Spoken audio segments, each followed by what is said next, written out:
Il-Union tal-Infermieri u Wiebel l-MUMN ħarġet direttivi sabiex jitwaqqaf id-dħul ta' pazjenti ġodda f'San Vincenz de Paul minħabba li hemm nuqqas kbir ta' infermieri, nuqqas ta' riżorsi umani li l-budget ma ndirizzax.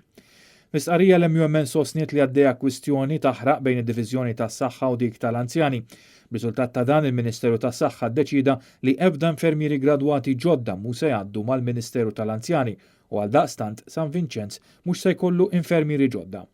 L-MUMN qalet li l-kwistjoni bejn iż-żewġ ministeri qed tħalli effetti ħżiena fuq l-infermieri għaliex qed issir diskriminazzjoni ma' infermieri f'San Vincenz li ma jistgħux ikunu trasferiti lejn l-Star Mater Dei.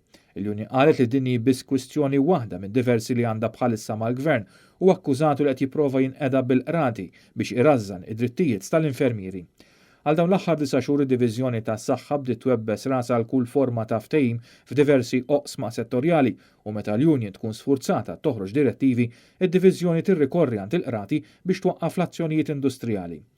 Ebda Prim Ministru u ebda Ministru tas-Saħħa fi gvernijiet passati ma wrew daqshekk arroganza u nuqqas ta' rispett li qed juri dan il-Gvern fil-konfront tal-professjonisti fil-qasam tas-saħħa qalet b'mod ċar l-MUMN xi ħaġa li tikkontrasta ferm mal-kliem sabiħ tal-baġit.